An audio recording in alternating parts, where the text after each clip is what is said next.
Good morning class, कैसे हो भाई सब लोग? बढ़िया।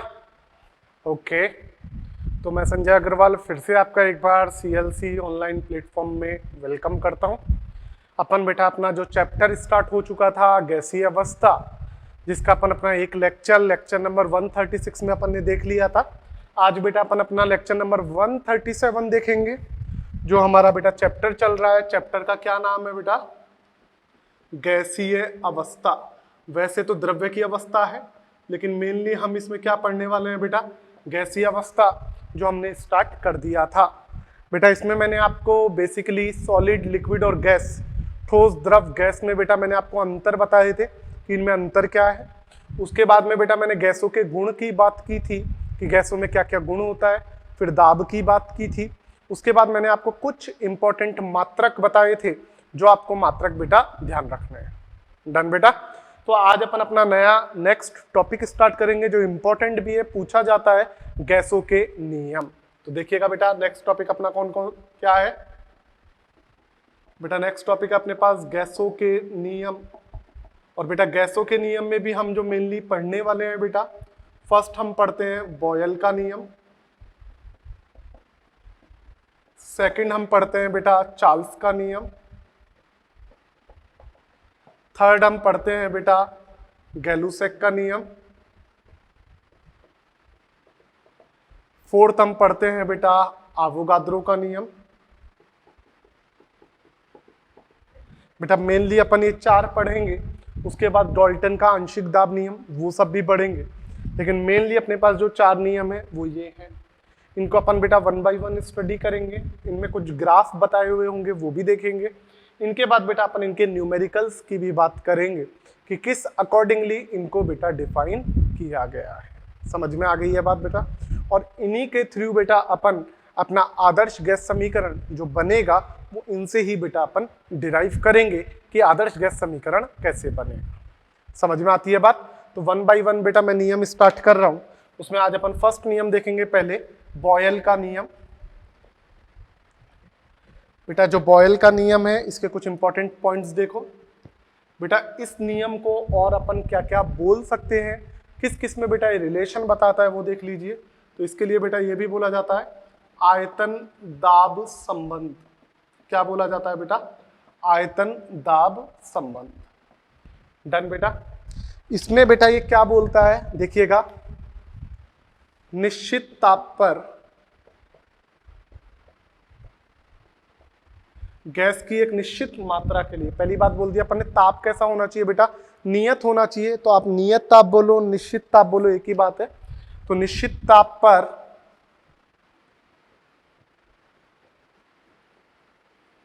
गैस की निश्चित मात्रा, हमने पहली बात क्या बोल दी? ताप निश्चित। ये इंपॉर्टेंट पॉइंट है। तो यदि ताप निश्चित रहा, फिक्स रहा, नियत रहा, निश्चित को आप नियत भी बोल सकते हो यदि कंफ्यूजन हो रहा है तो। हमने क्या बोला? नियत मतलब कांस्टेंट। कांस्टेंट ताप पर गैस की एक निश्चित मात्रा के लिए, गैस की निश्चित मात्रा के लिए उसका आयतन तथा दाब परस्पर व्युत्क्रमानुपाती होते हैं। आयतन तथा दाब परस्पर व्युत्क्रमानुपाती। बेटा व्युत्क्रमानुपाती को कई बार प्रतिलोमानुपाती भी कहा जाता है। तो हमने बोला निश्चित ताप पर गैस की निश्चित मात्रा के लिए उसका आयतन तथा दाब परस्पर व्युत्क्रमानुपाती होते हैं।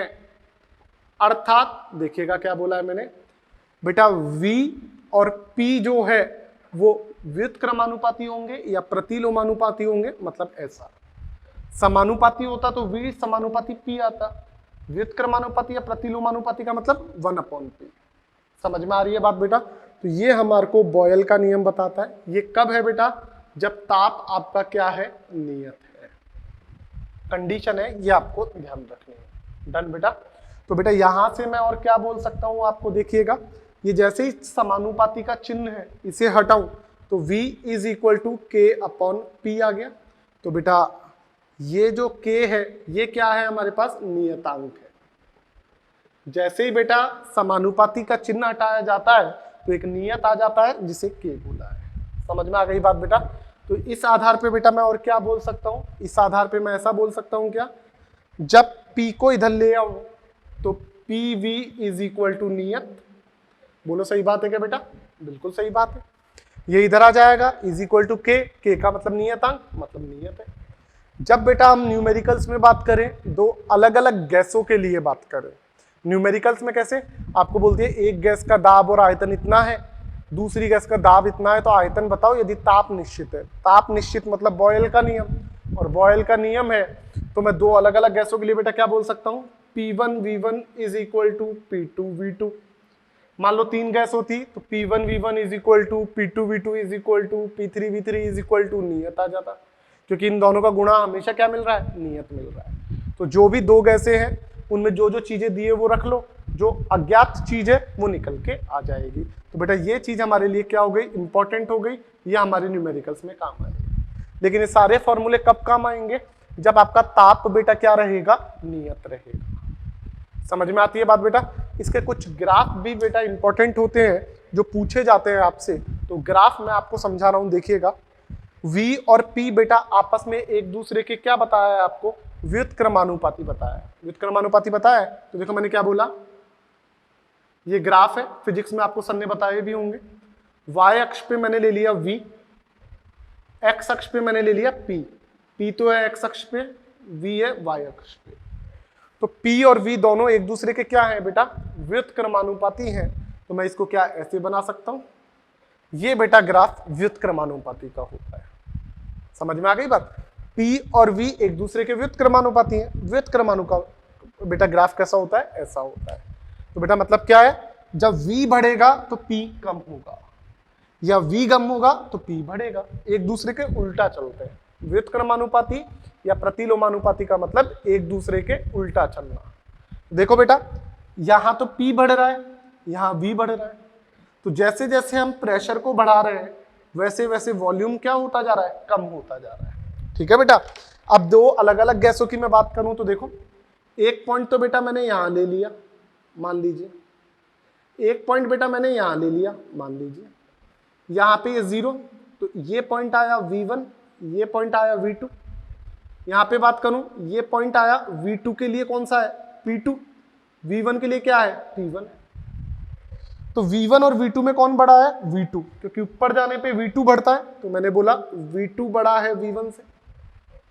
इन दोनों में कौन बड़ा है, P1, यहां से आगे जाने पे दाब बढ़ता है, तो पहले P2 है वो कम है और उससे ज्यादा P1 है, तो P1 बड़ा है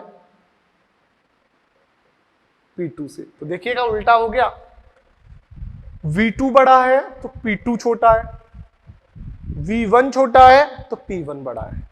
समझ में आ गई बात? ऐसा क्यों हुआ, क्योंकि ये दोनों एक दूसरे के व्युत्क्रमानुपाती हैं, और व्युत्क्रमानुपाती हैं तो हमने इसको ग्राफ से सिद्ध भी कर दिया कि एक दूसरे के उल्टा चल रहे हैं। V1 बढ़ रहा है, V2 बढ़ रहा है तो P2 कम हो रहा है, P1 बढ़ रहा है तो V1 कम हो रहा है। समझ में आ गई बात बेटा?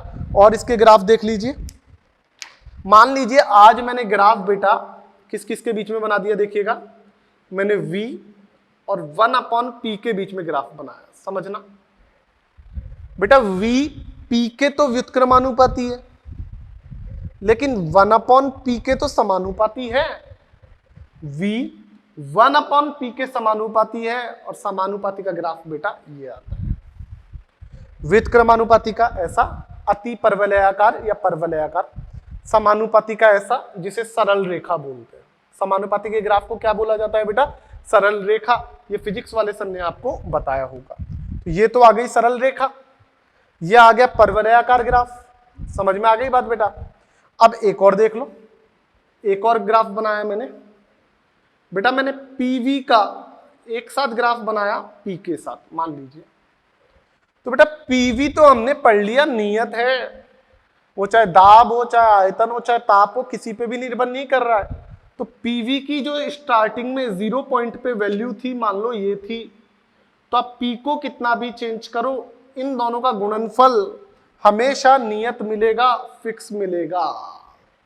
तो बेटा ये तीन ग्राफ इंपॉर्टेंट है, दोबारा देख लीजिए।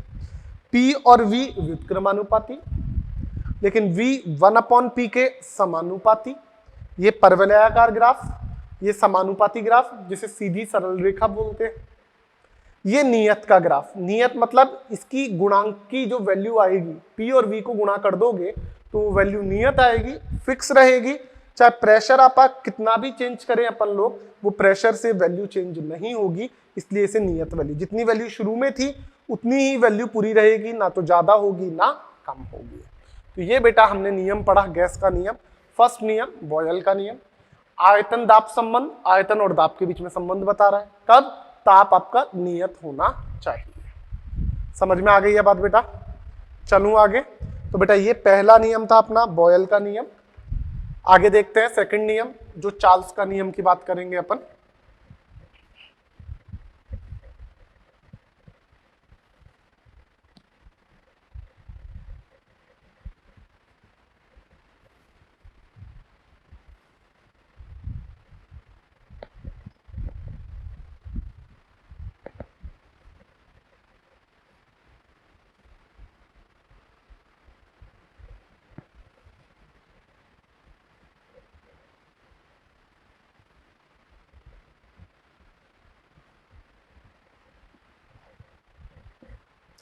तो देखिएगा बेटा नेक्स्ट नियम,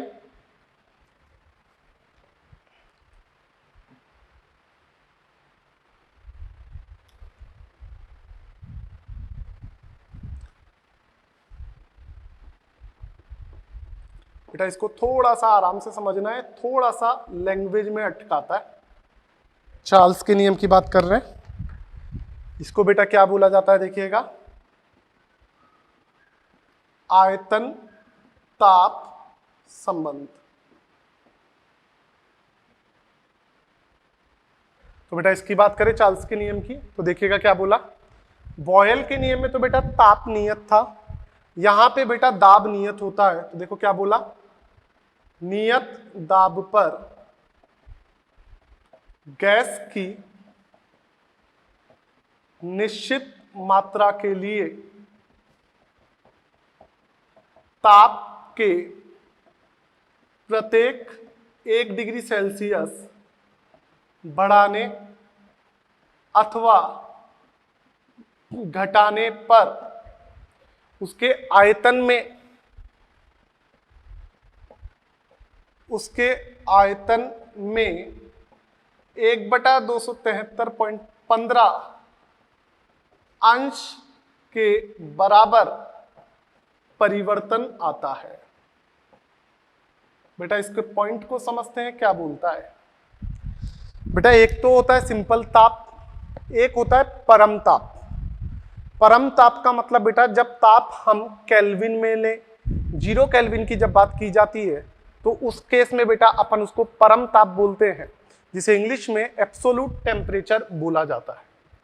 इसमें पहली कंडीशन है चार्ल्स के नियम में, क्या? आपका दाब जो है बेटा वो नियत रहेगा, ये इंपॉर्टेंट पॉइंट है। तो बेटा ये बोलता है कि दाब नियत है, अब आप ताप में कितना भी चेंज करो, तो यदि आपने डिग्री के अकॉर्डिंग चेंज किया तो प्रत्येक 1 डिग्री के लिए चाहे बढ़ाओ या घटाओ तो आयतन में जो चेंज होगा वो 1 डिग्री का नहीं आएगा, 1/273.15 के बराबर आएगा। आप बोलोगे सर ये 273.15 ही क्यों लिया? बेटा स्टार्टिंग में इंपॉर्टेंट पॉइंट में बताया था लास्ट क्लास में कि ताप हमेशा केल्विन में लेना है। यहाँ पे डिग्री की बात की है, डिग्री को केल्विन में बदलते हैं तो 273 जोड़ते हैं, एग्जैक्ट वैल्यू होती है 273.15, लेकिन हम जल्दी जल्दी में कैलकुलेशन के लिए 273 भी मान के चलते हैं। तो इसलिए बेटा ताप को यदि आपने डिग्री में ले लिया तो बेटा जो आयतन में चेंज होगा वो 1/273.15 के अंश के बराबर होगा। आप बोलोगे सर यदि ताप में मान लो केल्विन में ले लेता तो फिर बेटा इतनी रामायण नहीं करनी पड़ती। हम बोलते हैं यदि ताप आपने केल्विन में बढ़ाया या घटाया है तो आयतन उसी के अनुपात में बढ़ जाएगा घट जाएगा। 1 केल्विन बढ़ाया तो आयतन 1 अंश से बढ़ जाएगा, 1 केल्विन घटाया तो आयतन 1 अंश से घट जाएगा। लेकिन डिग्री में कर दिया तो समस्या है, तो उसके केस में बेटा ये अंश चेंज होगा, 1/273.15 अंश के बराबर, उसमें बेटा कमी या वृद्धि आएगी। समझ में आ गई है क्या बात बेटा? तो इसको बेटा अपन अलग अलग केस में बात कर सकते हैं। देखिएगा क्या मैंने यहां पे बोला, अर्थात ये याद रखना बेटा दाब फिक्स है, अर्थात नियत दाब पर माना कि 0 डिग्री सेल्सियस पर आयतन, तो 0 डिग्री पे आयतन बेटा मैंने V0 मान लिया। कितने पे? 0 डिग्री पे, डिग्री की बात कर रहा हूं। अब ताप को 1 डिग्री सेल्सियस से बढ़ा दिया, 1 डिग्री सेल्सियस पर आयतन, तो समझना 0 डिग्री पर कितना था? V0। ताप के प्रत्येक 1 डिग्री पर बढ़ाने और घटाने पर आयतन में इतने अनुपात का चेंज होगा। तो 1 डिग्री पर पहले V0 था, बढ़ाया मतलब जोड़ दिया, घटाते तो माइनस, प्लस V0 का इतना गुणांक बढ़ गया। कितना? 1 गुणांक, 1 से बढ़ाया। 2 डिग्री पर V0 प्लस V0 का इतना गुणांक बढ़ गया, किसकी तुलना में?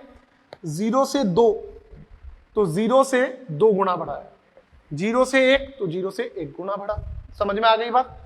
ऐसे ही 3 डिग्री बढ़ाते तो यही होता। ऐसे ही बढ़ाते बढ़ाते मान लीजिए मैंने T डिग्री सेल्सियस बढ़ा दिया, पता नहीं है मुझे कितना, तो उस केस में बेटा जो आयतन होगा VT वो कितना होगा? V0 जो था 0 डिग्री से सीधे आपने T डिग्री बढ़ाया, तो आयतन जो V0 था अब VT हो गया। कितना बढ़ गया? पहले V0 था, इसमें आपने T डिग्री सेल्सियस से बढ़ाया है, इसलिए प्लस कितने गुणांक से? 273.15 से। घबराने की जरूरत नहीं है बेटा, इजी लैंग्वेज है, दोबारा समझा दूंगा, देखिएगा आगे। तो इस चीज को मैं आगे लेके आता हूं। यहां से क्या मिला? VT is equal to V0 plus V0 गुणा T डिग्री सेल्सियस बटा 273.15। बेटा यहां से आप V0 को कॉमन ले लो, V0 बाहर आ गया, 1 प्लस T डिग्री सेल्सियस बटा 273.15। इस V0 को नीचे ले जाओ, VT upon V0 is equal to 1 plus T degree Celsius upon 273.15। इसको देखो थोड़ा एलसीएम लेके सॉल्व करो, तो ये इधर आया 273.15 प्लस T डिग्री सेल्सियस बटा 273.15, 273.15 प्लस T डिग्री सेल्सियस बटा 273.15। तो ये जो ताप है VT, ये है V0। यहां से क्या आया ताप? T डिग्री सेल्सियस में आपने 273 जोड़ दिया, एग्जैक्ट वैल्यू 273.15, तो इधर टेम्परेचर आ गया केल्विन में, ये अपना टेम्परेचर आ गया डिग्री सेल्सियस में।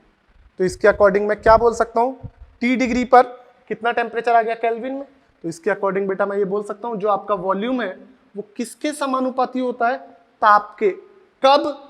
केल्विन में यदि बात की जाए। साथ में पूरे केस में दाब आपका बेटा क्या रहना चाहिए? नियत।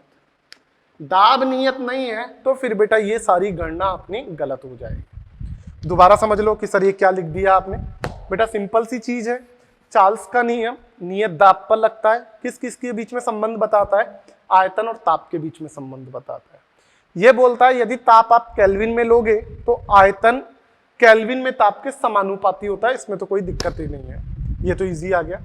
यदि आपने ताप डिग्री सेल्सियस में ले लिया तो ये बोलता है कि नियत दाब पर गैस की निश्चित मात्रा के लिए ताप के प्रत्येक 1 डिग्री सेल्सियस बढ़ाने या घटाने पर आपने 1 डिग्री सेल्सियस बढ़ाया या घटाया तो आयतन कितने अंश से चेंज होगा? उसके 1/273.15 अंश से चेंज होगा। 0 डिग्री पर आयतन V0 था, 1 डिग्री पर आयतन, तो पहले V0 था, 1 से चेंज किया है तो आयतन 1 गुणांक से बढ़ गया, 2 से चेंज किया तो आयतन 2 गुणांक से, T से चेंज किया तो आयतन T गुणांक से। फिर इसे सॉल्व किया, टेम्परेचर को डिग्री को केल्विन में बदलना है तो 273 जोड़ते हैं, लेकिन एग्जैक्ट वैल्यू की बात करें तो वो 273.15 होती है। तो यहां से सिद्ध हो गया कि जो हमारे पास आयतन होता है मतलब V, वो ताप के समानुपाती है केल्विन में। कैसे? ये हमने सिद्ध करके भी बता दिया। डिग्री सेल्सियस में लेके केल्विन में लेने पे क्या हुआ है? कंडीशन क्या है? दाब नियत रहना चाहिए। समझ में आ गई बात बेटा? तो ये हमारे पास बेटा चार्ल्स का नियम है। अब मैं इसके ग्राफ की बात करूंगा, इसका ग्राफ बेटा हमें क्या बताता है वो देखते हैं। ये रफ करो बेटा, तो ये रफ करता हूं, इजी है, डरे नहीं, जो लैंग्वेज लिखवाई है उसे पढ़ें। और मॉड्यूल में आपके क्या दिया है वो बात अलग है, मैंने आपको आपके इजी लैंग्वेज में एक्सप्लेन किया है जिससे आपको दिक्कत नहीं आए।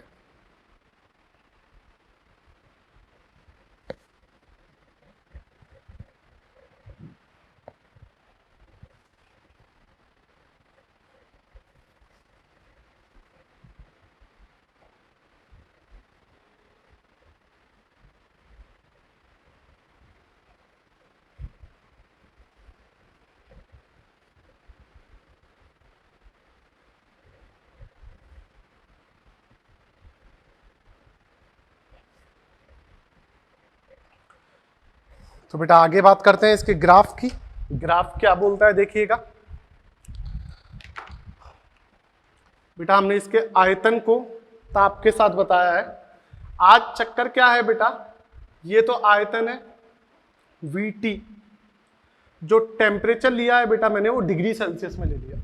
केल्विन में बताता तो बेटा डायरेक्ट आप बता सकते थे। मान लीजिए मैंने वॉल्यूम और टेम्परेचर, लेकिन टेम्परेचर केल्विन में लिया तो ग्राफ बेटा स्ट्रेट लाइन आ गया, सरल रेखा आ गया।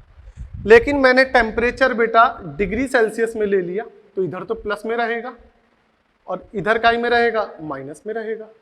ये 0 पॉइंट है, आगे चलेंगे तो प्लस में बढ़ेगा, इधर माइनस में। डिफरेंस क्या है, यहाँ पे ताप केल्विन में है, यहाँ पे डिग्री में है। केल्विन में होता है तो सीधे समानुपाती सरल रेखा, डिग्री में होता है तो क्या होगा, तो इधर तो प्लस का चलेगा, इधर माइनस का चलेगा। तो हम क्या बोलेंगे बेटा, 0 डिग्री है, आप एक बार ध्यान से समझिएगा, 0 डिग्री है तो केल्विन में कितना है, 273 केल्विन है। और ताप केल्विन में आयतन के समानुपाती है, तो 273 केल्विन, तो आयतन भी 273 अंश के बराबर आएगा, 0 नहीं होगा। इसलिए इसका जो ग्राफ है बेटा, वो ग्राफ ऐसा मिलेगा। कैसा मिलेगा एक बार देखिएगा, मैं समझाता हूं। जब आपने ताप को 0 डिग्री सेल्सियस कर दिया, उस टाइम भी इसका आयतन 0 नहीं होगा। बात की थी, अभी समझाया था, 0 डिग्री सेल्सियस पर आयतन जो होता है वो V0 होता है। समझ में आ गई बात। 0 डिग्री सेल्सियस का मतलब 273 केल्विन। उस पे अभी मैंने लिखा था, माना कि नियत दाब पर 0 डिग्री सेल्सियस पर गैस का आयतन V0। तो 0 डिग्री पर जो आयतन है वो 0 नहीं होगा, कितना होगा, V0। तो सर ये 0 कब होगा, -273 पे। देखो समझो कैसे, ये पॉइंट जो है बेटा ये क्या है, -273.15 डिग्री सेल्सियस। क्यों है बेटा, -273.15 डिग्री सेल्सियस को केल्विन में बदलो तो क्या जोड़ोगे, 273.15, तो -273.15 और 273.15 0 केल्विन। और यदि ताप 0 कर दिया तो आयतन भी 0 केल्विन में बात हो रही है। इसलिए बेटा डिग्री सेल्सियस में आयतन 0 कब होता है, जब ताप -273.15 पे चला जाता है। यदि 0 डिग्री सेल्सियस रहा तो उस केस में आयतन 0 नहीं होगा, V0 रहेगा। समझ में आ गई बात। तो मोटी मोटी 2 बात बोली मैंने आपको। चार्ल्स का नियम दाब नियत है, तो ताप और आयतन समानुपाती है, लेकिन ताप केल्विन में है। तो यदि डिग्री में है तो फिर बेटा उसमें अंश का चेंज होगा, तो 0 पे 0 आयतन नहीं होगा, V0 होगा। 0 करने के लिए आपको पीछे जाना पड़ेगा, केल्विन में ताप को 0 करना पड़ेगा, और केल्विन में ताप को 0 करना है तो ताप को -273.15 डिग्री सेल्सियस लेना होगा, तब हमारे को बेटा 0 केल्विन मिलेगा। तो ये बेटा आपका कौन सा नियम था, चार्ल्स का नियम है, जिसे हम आयतन ताप संबंध बोलते हैं। बेटा याद इतनी सी चीज कि ताप को काई में लेना है, केल्विन में। डिग्री में लोगे तो ग्राफ ये आता है, और ये ग्राफ बहुत इंपॉर्टेंट है, बहुत बार बेटा डायरेक्ट पूछा जाता है।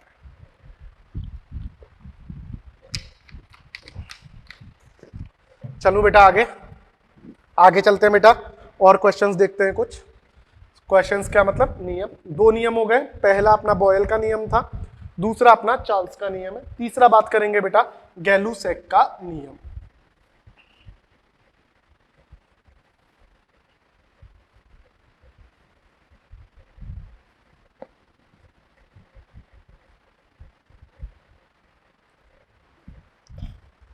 देखिएगा बेटा थर्ड,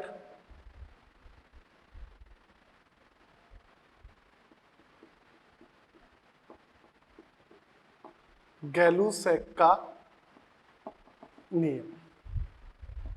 बेटा इस गैलुसैक के नियम में आयतन नियत रहता है, और संबंध किस किस के बीच में बता रहा है बेटा ये, वो बात करेंगे। तो बेटा यहाँ पे दाब ताप संबंध की बात की जाती है, तो इसको बोल दिया है दाब ताप संबंध।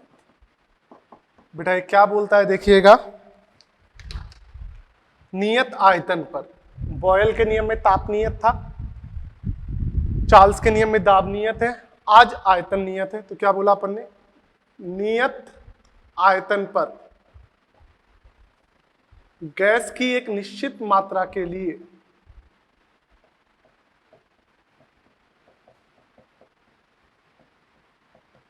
उसका दाब परम ताप, बेटा परम ताप का मतलब ताप को केल्विन में लेना है, याद रखें केल्विन में बात की जा रही है, 0 केल्विन की बात हो रही है या 273 केल्विन, जो भी अपन होगा बात करेंगे।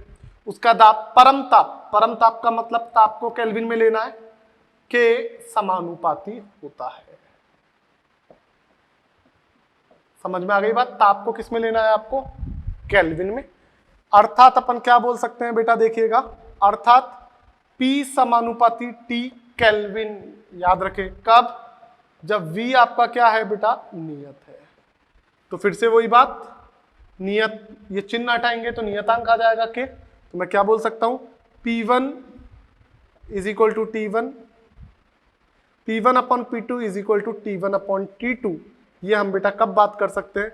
हम ये चीज बेटा न्यूमेरिकल्स में बात कर सकते हैं, समानुपाती का रिलेशन है। तो P1 अपॉन P2 किसके बराबर आ जाएगा? T1 अपॉन T2 के। कब होगा? V नियत है। सिंपल सा रूल है, कोई इसमें इतना ज्यादा कठिन नहीं है। याद रखें क्या होगा, ये P ले लिया आपने, ये T केल्विन ले लिया आपने, तो ग्राफ समानुपाती है। समानुपाती का मतलब ये आएगा सरल रेखा। समझ में आ गई है बात? तो बेटा इस तरीके से हमारे को ये पता लग गया कि हमारा गैलू-सेक का नियम बेटा क्या बोलता है। क्लियर है? सिंपल सा रूल है, लैंग्वेज है, याद रखना है, ज्यादा कोई दिक्कत नहीं है। आगे चलते हैं बेटा। अब अपन अपना फोर्थ और लास्ट नियम देखेंगे, क्या बोल रहा है देखें।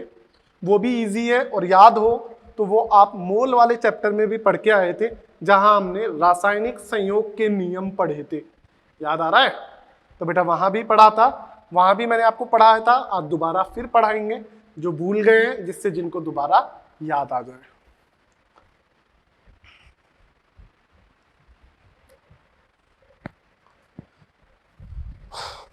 तो बेटा नेक्स्ट अपने पास क्या है? फोर्थ,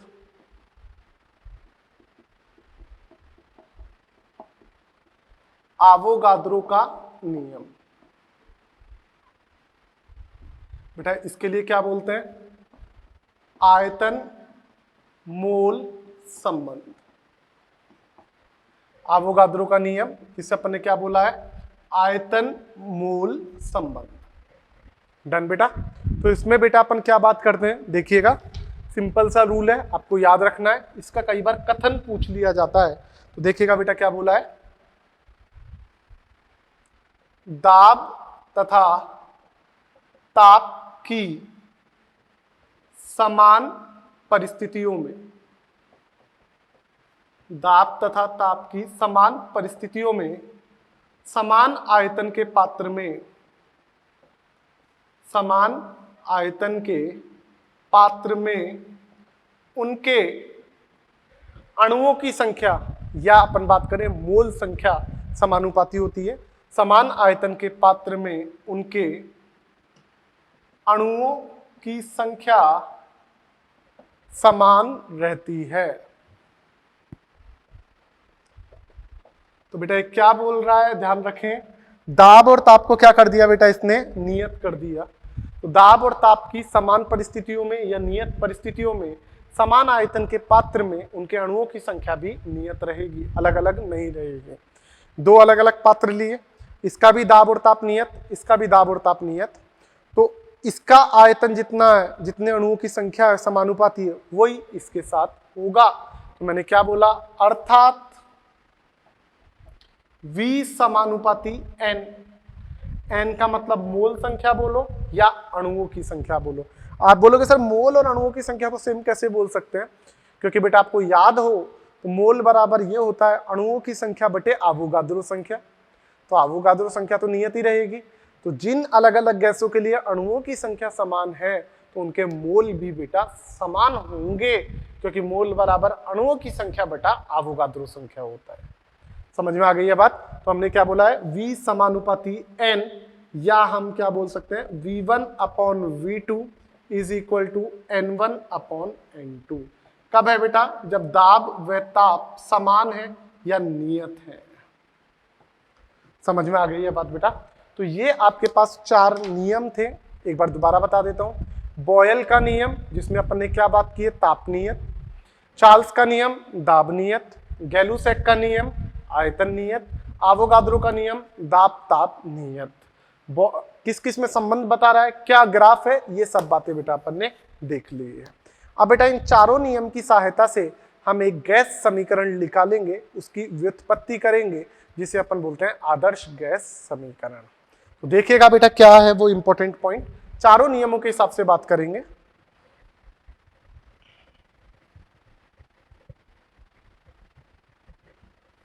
तो हम देखते हैं, देखिए क्या बोल रहा है वो बेटा।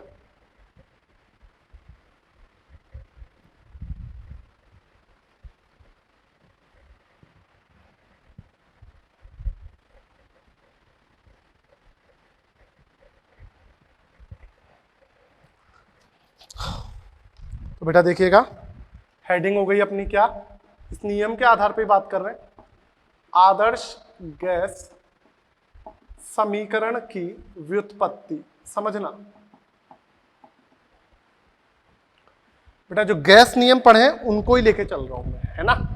तो देखिएगा बेटा, आपने बॉयल के अनुसार क्या कहा, बॉयल से मतलब बॉयल के नियम से आपने बोला V व्युत्क्रमानुपाती P। आपने चार्ल्स के अकॉर्डिंग क्या कहा, चार्ल्स के अकॉर्डिंग आपने बोला V समानुपाती T, लेकिन केल्विन में होना चाहिए। बेटा गैलुसेक नहीं बात कर रहा हूं क्योंकि वहां पे V नहीं आया, अपन V वालों की बात कर रहे हैं जिन्होंने V से संबंध बताया। आवोगाद्रो ने क्या बताया बेटा, आवोगाद्रो से V समानुपाती N आया बेटा ये। बेटा इन तीनों को यदि मैं मिला लूं तो क्या कह सकता हूं, उपरोक्त तीनों नियमों के अकॉर्डिंग क्या हुआ है बेटा, V समानुपाती 1/P समानुपाती T समानुपाती N। बेटा एक साथ इनको कलेक्ट करो, बेटा ये इधर चला जाएगा P, तो क्या आया PV समानुपाती NT आया। बेटा समानुपाती का चिन्ह हटाओ, PV समानुपाती हटेगा, कांस्टेंट आया R, ये आ गया आपके पास समीकरण। क्या आया, PV is equal to nRT। इसे बोला है बेटा क्या, आदर्श गैस समीकरण, जो बहुत इंपॉर्टेंट है। अपना आधा चैप्टर इस समीकरण पे टिका हुआ है, PV is equal to nRT। P क्या है, दाब, V क्या है, आयतन, N क्या है, मोल। अणुओं की संख्या बोलो या मोल बोलो, एक ही बात है, मैंने बता दिया है, क्योंकि आवोगाद्रो संख्या नियत आ जाएगी। R क्या है, गैस नियतांक, जिसके लास्ट चैप्टर में मैंने आपको बहुत सारी यूनिट्स, बहुत सारी वैल्यूज लिखवाई थी R की, याद करो। R गैस नियतांक 0.0821 एटमॉस्फेयर लीटर पर मोल केल्विन, याद आया, 2 कैलोरी पर मोल केल्विन, 8.314 जूल पर मोल केल्विन, 8.314 गुणा 10⁻7 अर्ग पर मोल केल्विन, तो वो सारी बात की थी। R अपन को पता लग गया, N पता लग गया, मोल है, T पता लग गया, ताप। ताप आपको हमेशा कैसे लेना है, केल्विन में, ये नहीं भूलना है। केल्विन में कैसे, जो भी ताप डिग्री सेल्सियस में है उसमें 273 जोड़ दो, ताप केल्विन में आ जाएगा। N क्या है आपका, मोल संख्या है, N में कोई दिक्कत है ही नहीं। समझ में आ गई है बात बेटा।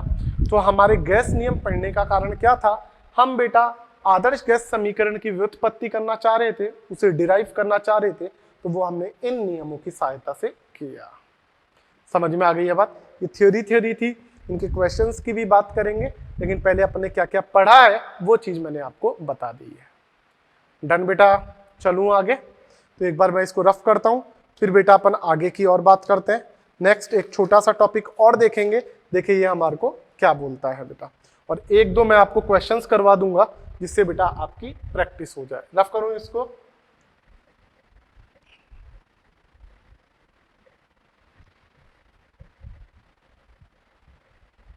बेटा चैप्टर इजी है, घबराना नहीं है, लेकिन इसमें बेटा थियोरी भी है और न्यूमेरिकल भी है, तो आपको दोनों के लिए इसको ध्यान रखना पड़ेगा।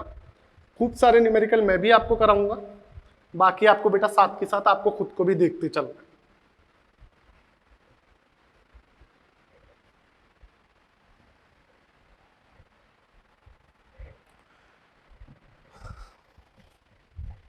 तो आगे बेटा आपको एक आध न्यूमेरिकल करा देते हैं जिससे आपकी प्रैक्टिस हो जाए।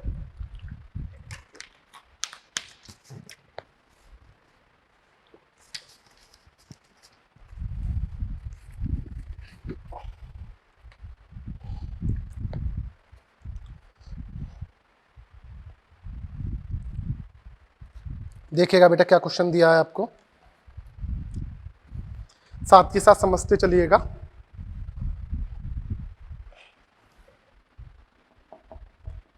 एक गैस के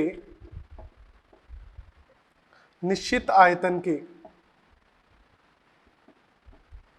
एक गैस के निश्चित आयतन के 27 डिग्री सेल्सियस ताप पर दाब 600 टॉर है।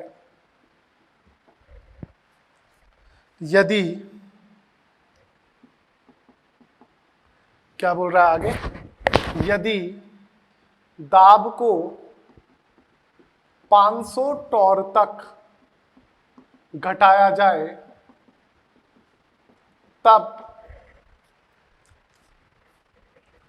इसका ताप क्या करना होगा।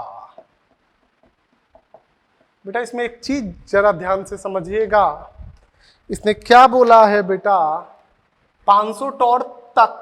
बेटा दोनों में अंतर है, पहले 600 टॉर था, मैंने बोला 500 टॉर घटा दिया, तो आपने बोला कि सर 600 टॉर में से 500 टॉर गया तो 100 टॉर ही बच गया।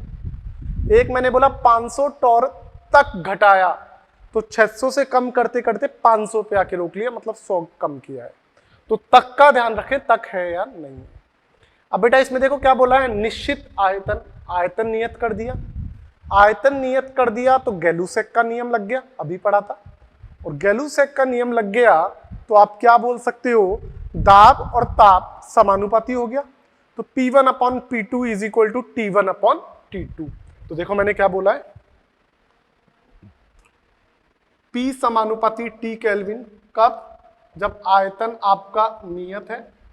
तो इस केस में बेटा मैं क्या बोल सकता हूं, P1 upon P2 is equal to T1 upon T2। Done बेटा। तो इसके अकॉर्डिंग देखो क्या होगा, P1 कितना था 600, पहले 600 था, 500 टॉर तक, तो अब कितना रह गया 500।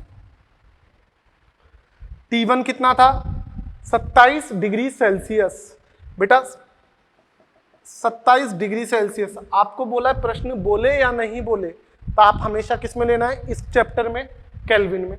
तो केल्विन में चेंज करो, 273 जोड़ दिया 300 केल्विन आ गया। तो पहले ताप था 300 केल्विन, T2 आपको निकालना है, यही है बेटा। कैलकुलेट करो, तो क्रॉस मल्टीप्लाई किया, T2 इज इक्वल टू 300 गुणा 500 बटा 600, 300 एकम 300, 300 दूना 600, 2 एकम 2, ये 250 आ गया। तो कितना आंसर आया बेटा आपके पास, 250 केल्विन। क्लियर हो गया, सिंपल सा फंडा है, आयतन नियत बोल दिया मतलब गैलूसेक का नियम लगा दिया। अब आप बोलो कि सर हमारे को तो नहीं पता आयतन नियत है या हम नियम भूल गए, फिर क्या करें। तो दूसरा तरीका देखो, इसका शॉर्ट तरीका, आपको अब नियम ही याद रखने की जरूरत नहीं है, आप एक ही चीज याद रखो, आदर्श गैस समीकरण। क्या, आदर्श गैस समीकरण। दो अलग अलग बात कर रहा है, तो आदर्श गैस समीकरण लिख लो। देखो सेकंड मेथड इसका, तो आपने बोला P1 V1 is equal to N1 R T1, P2 V2 is equal to N2 R T2। बोल सकते हो नहीं बोल सकते, ये पहली गैस के लिए, ये दूसरी गैस के लिए। सर R पे R1 और R2 क्यों नहीं लगाया, बेटा R क्या है आपका, गैस नियतांक है, तो नियतांक तो दोनों जगह सेम रहेगा। तो देखो नियतांक सेम है, कट गया। गैस के मोलों की बात नहीं की, पहले जितने थे बाद में भी उतने ही होंगे जब तक नहीं बताया, कट गया। आयतन नियत बोल रखा है, तो पहले जितना आयतन है वही बाद में है, कट गया। बेटा अब भी तो यही बचा, P1 upon P2 T1 upon T2। तो यदि आपको नियम याद भी नहीं रहे तो क्या याद रखना है, आदर्श गैस समीकरण। और आदर्श गैस समीकरण क्या बोलता है, PV बराबर NRT, दोनों गैसों के लिए लिख लो, जो दोनों में कॉमन चीजें हैं उसे काट दो, जो बच गया बेटा वो आपका आंसर होगा। बोलो समझ में आती है बात बेटा, पक्का। तो बेटा अब इसमें वैल्यू रख लो, पहले दाब था 600, बाद में दाब हो गया 500, पहले दाब था 300 केल्विन, ताप हमेशा केल्विन में लेना, ये याद रखें।